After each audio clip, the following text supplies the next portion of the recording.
Kodrat e fshatit Biçukas në bashkinë e Divjakës bartin në vetvete thesare arkeologjike, të cilat me shumë gjasa tregojnë gjurmë të qytetërimit të hershëm i lirë. Instituti Kombëtar i Trashëgimisë Kulturore prej disa ditësh ka ngritur një ekspedit për gërmime në zonën e kishës së Shëngjergjit. Nga gërmimet e kryera janë gjetur objekte arkeologjike, siç janë muret rrethuese të një kishe, ku në brendësitë të saj janë gjetur monedha të ndryshme, një varr dhe kolona të ndërtimeve të hershme, thot Mateo Provka, specialist në Institutin Kombëtar të Trashëgimisë Kulturore. Ky si projekt arkeologjik vjen si një rezultat i vëzhgimeve të një viti më parë nga Instituti Kombëtar i Trashëgimisë Kulturore në bashkëpunim me Departamentin e Arkeologjisë dhe Trashëgimisë Kulturore në Universitetin e Tiranës, ku në këtë zonë janë kryer disa vëzhgime sipërfaqësore dhe kemi parë këtë situatë interesante, ku fillimisht vëmendjen e ka tërhequr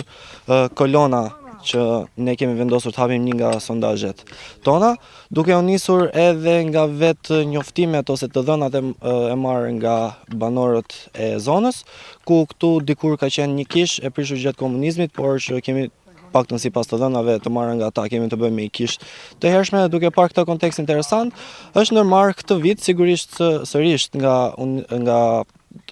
Instituti Kombëtar i Trashëgimisë Kulturore në bashkëpunim sërish me Departamentin e Arkeologjisë dhe Trashëgimisë Kulturore. Në Muzeun Historik të Lushnjës, në paviljonin më të rëndësishëm të tij, janë ekspozuar objekte arkeologjike të gjetura në periudha të ndryshme, kryesisht në Biçukas. Doktori i shkencave Niko Ferro jep detaje rreth objekteve të gjetura në Biçukas, si një ndër zonat me potencial të lartë arkeologjik, të cilat përkojnë edhe me zona të afërta, si qyteti Arnisës në Babunj, ku është zbuluar dhe Kalorsi apo Kalorsja.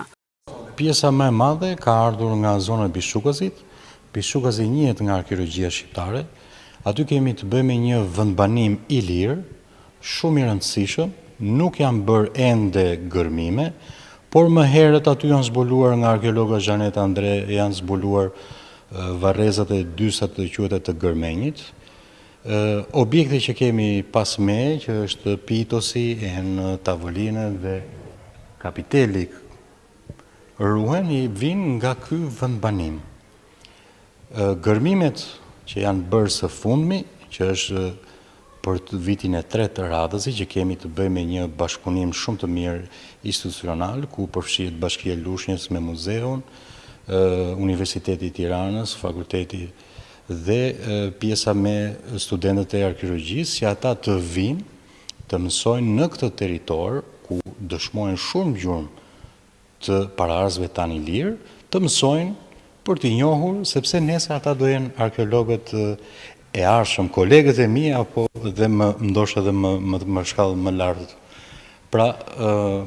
të gjitha këto e dëshmojnë si një vendbanim të hershëm i lirë. Objektet që kemi këtu janë shumë të rëndësishme për të parë nëse mund të kenë ndonjë lidhje, pasi edhe këto janë objekte që janë gjetur rastësisht, po aty pranë kodrës së Shëngjergjit, ku po bëhen aktualisht gërmime. Zoti Ferro i bën thirrje institucioneve përkatëse që të kthejnë vëmendjen nga këto zbulime, pasi kanë potencial të madh për historinë dhe turizmin.